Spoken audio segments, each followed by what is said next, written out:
Cowabunga, mother fluffers! Well, how are you, my friends? Myself, I am quite good. Is it right?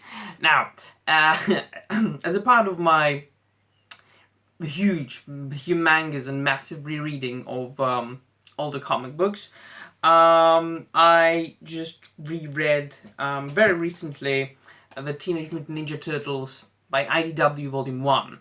And the first couple of issues, like the first 6 or 7, 8 issues, reminded me of, like, instantly, what was the first thing I loved about this, remake, basically, this reboot of the TMNT franchise. Now, every Teenage Mutant Ninja Turtle fan knows that first, of course, the TMNT comics was produced by Kevin Eastman and Peter Laird at the end of the 1980s, and the comic books were published by the Mirage Studios. First they were black and white. Of course, they became very famous and popular, like fan favorites, very quickly, instantly, and the comic book series ran for a couple of dozens of issues, and then Peter Laird and Kevin Eastman started publishing Volume 2, which then was done in color. Now, of course, most people know the TMNT from the animated TV show from the 1990s, or the motion pictures, the first two mainly, but the first one is the one that is really the thing, at least for me. So I grew up with the animated series and with the first Teenage Mutant Ninja Turtles motion picture. Now, of course, then I got into comic books, and first I read, what was it called? The Adventures of Teenage Mutant Ninja Turtles, which was basically a comic book based on the animated series, as far as the visuals and the stories go. And now then, of course, I discovered the Mirage Studios TMNT, which were the original Turtles. And it was only a couple of years ago when I decided that I would start reading the TMNT by IDW. And after a couple of years, I've decided to reread the entire series, since there are already about 10 or 11 deluxe editions. I have, by the way, I have pulled out the paperback instead of my deluxe edition, because it's much easier to show the pictures and the pages on camera instead of the big unwieldy deluxe editions. Now, of course, the origin of the Teenage Mutant Ninja Turtles is more or less the same in every single incarnation, be it the original Mirage Studios or the animated show or the film. The gist is that there was a rat and 4 little turtles, pet turtles, that were, like splashed over with a mutagen. And that mutagen caused mutation in these 5 little animals. And as a result of this, they became anthropomorphized ninja fighters living in sewers and having, well, both many wars and battles against mainly the Foot Clan and their leader Shredder and Krang. And in the original Mirage comic books, different aliens from different worlds and alternative alternative realities and crazy things like that, right? But this new, or the latest incarnation of the TMNT, they of course kept the gist, but what I loved about it is that they really made it, they made the ninja aspect, or the Japanese ninja factor of the TMNT logical. Because, when TMNT was first thought of by Kevin Eastman and Peter Laird, they just said, oh, look, there's a ninja, or here's a turtle that looks like a ninja. right? The turtle has got a bandana over its eyes, and it's got nunchaku in its hands. It looks cool, and that's how the TMNT were born, right? But in this, and by the way, Kevin Eastman co-worked as far as making this one with Waltz and Duncan. I don't remember their first names. It's of course Peter Laird and Tom Waltz and Dan Duncan, right? Um, so first and foremost, I will just very quickly explain the origin, which is what I wanted to talk about originally. The fact that they kept the origin, well, original as it always have been, but incorporated an aspect that is very much connected with the Japanese aspect of the TMNT, and at the same time kept what all the fans have already liked about it. Not mentioning the fact that this is probably the best TMNT comic book series that I've ever read, even better than the original Mirage Studios. Now, so of course, at the beginning we've got a laboratory where they are making the mutagen, right? And they've got 4 little turtles in a terrarium. And the terrarium and the turtles are being guarded by Splinter, a test rat that they are using for testing another substance, which is supposed to, well, make the rat, Splinter as they call it, more intelligent, right? To be able to think more like a human, and to split the rat's mind into the animalistic side, which works on instincts, and on more human side, which can think rationally. And of course, the entire thing, the entire company is run by Dr. Stockman, which we all know both from the Mirage Studios comic book and from the animated TV show. But here in this comic book, he is the boss of the entire thing. So he is a little bit more badass, and at the same time kind of a villain of the story as well. Now, this video is rated S for spoilers, right? So be warned. And if you don't want to hear any spoilers, you can just leave, read this comic book, and then come back. Now, so it happens that the rat Splinter becomes more and more intelligent and more cognitive, while both protecting the turtles and behaving towards the humans in the lab. Now, there is an intern in the lab, and that intern is April O'Neil, right? So already we've got many things and many aspects from all the previous and original incarnations of the book.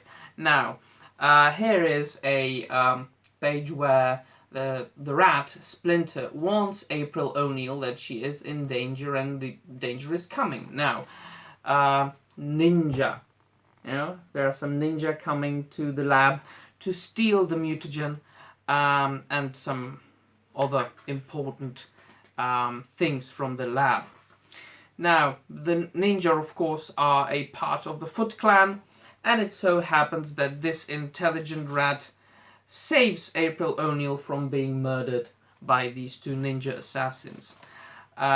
She scratches the eye of one ninja and then sets on the fire alarm. So the ninjas escape, and the rat Splinter continues attacking them because the ninja also took the turtles, right? Because they were exposed to other substances as well. And it just so happens that while fighting the ninja, the turtles and Splinter and the mutagen fall from the roof or from the side of the building, and they are exposed to the mutagen, which of course makes them what they are here, right? But before they grow and become anthropomorphized intelligent animals, one of the little turtles is kidnapped, grabbed to be eaten by a cat. Oh boy. Which of course Master Splinter fights. Still, when he is a rat, he scratches the cat's eye out and the cat escapes. But Raphael, the turtle that the cat wants to eat, he is separated from his family. And Splinter with the three turtles fall into the sewers. And there they grow into the anthropomorphized animals that we know or have known for decades. Now, the names of the Renaissance artists are given to them by April O'Neil, who, as an intern and a student, took a 101 class in Renaissance paintings, right? So she knew the artists, she liked the turtles, so she named them after the four Renaissance artists, Leonardo, Raphael, Michelangelo, and Donatello, right? So that's how they come to be. And for the first couple of issues, they are looking for Raphael because he was separated at the very beginning.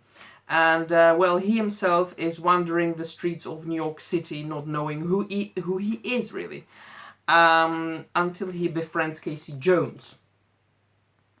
Yet another notoriously known character, right?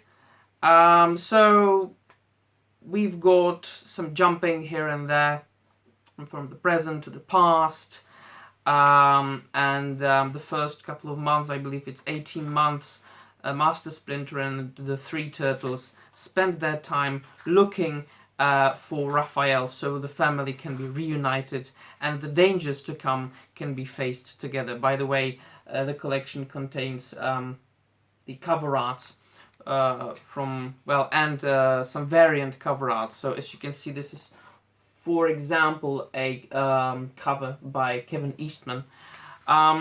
Now, the cat was also exposed to the mutagen. Hob, he is called, right? So he is another quite new anthropomorphized animal character there. And it's very badass, you know, a cat with an eye patch over his eye. Beautiful.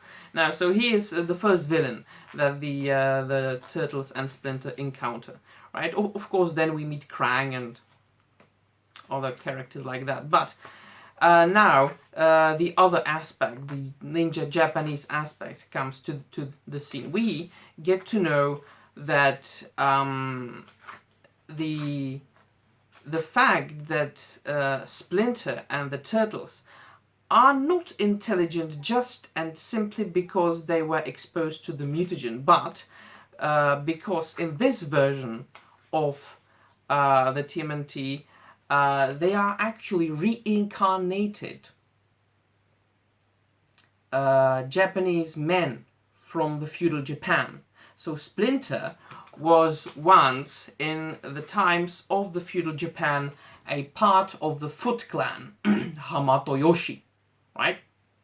And of course, his friend was Orokusaki, who then, of course, we get to know that he is, you know, Shredder. And Hamatoyoshi he refuses to kill an entire village of innocent people, for which Orokusaki executes him. First his wife, he wants to kill his 4 sons, and himself, of course. So first he kills his wife, and Hamatoyoshi and his 4 sons are forced to leave. Now, please do pay attention to the clothes of the 4 sons, right? Their kimonos, right? Here's orange and blue and red and purple or violet, right? So the 4 turtles, or the 4 sons, and Hamatoyoshi are reincarnated into, well, they are killed, right, in the end. The Foot Clan finds them, and they execute both the sons and Hamatoyoshi. and they are, after their death, they are reincarnated into the 4 little turtles and the rat that are in the lab and are being, tested. So the substance that the rat Splinter is exposed to opens his animal mind and lets his memories of his past life go, like get through and actually remember his past life. So once they are then exposed to the mutagen and grow, Master Splinter remembers everything, right? And of course they are looking for Raphael. Now first, all the turtles, as it was on the cover of the first TMNT by Mirage Studios, all the turtles wear red bandanas, right? And Master Splinter explains that the red color was always, in the past life, the favorite color of Raphael. So that's why the 3 turtles were originally wearing red bandanas, all of them, as an homage to their brother that they are looking for. But once they find brother, because they are, in the end, in issue 4 or 5, they are reunited, they find Raphael, so the family is back together, so there is no need for each and every one of them to have a red bandana over their eyes. So that's why Master Splinter gives each and every other turtle but Raphael a gift, and that is a bandana of their favorite color. And that color is the same color each and every one of them wore in their past lives when I showed you the kids in the different colored kimonos. Now, it is so beautifully connected and intertwined, right? And here we have the turtles have the differently colored bandanas, which of course originally was conceived because of the TMNT animated series, so that children can recognize the 4 turtles more easily, right? Because originally in the comics it was black and white, and then all the turtles wore red bandanas, so you had to distinguish between them most easily because of because of the weapons, right? Leonardo used swords, katanas, and Raphael used sai, and Michelangelo fought with nunchaku, and Donatello had a bow staff, right? But, for better sales and things like that, so that kids can enjoy it more, the creators and the showrunners thought that it would be, well, better if the turtles would or could be distinguished by the color. And that's the gist of it, right? So that's how they masterfully thought about something new, something original, the reincarnation aspect, and that the 4 turtles and Master Splinter were actually, in their past lives, ninjas and samurai from the feudal Japan, and they were able to combine it with the original idea of the mutagen, and they also came up with a very nice and logical idea, logical way to introduce the differently colored bandanas. And that's just the first 6 or 7 issues of the book. You've got 100 100 more issues of that series today. Now, that's why I do recommend this, and that is why I say, me being a turtle fan my entire life, this is my favorite incarnation of the TMNT right now. And that is why I do recommend it. Just do read it, do get it in whatever way you can, and read this. You will enjoy it, I swear. Now, I promise. That would be all from me, my friends. What do you think? Have you read the TMNT by IDW? You like it or not? Let me know in the comments down below. And of course, do not forget to dislike this video if you don't like it, or like this video if you like it, and subscribe to this unimportant channel of an unimportant geek talking about unimportant things. That would be really all, my friends. See you soon, and bye.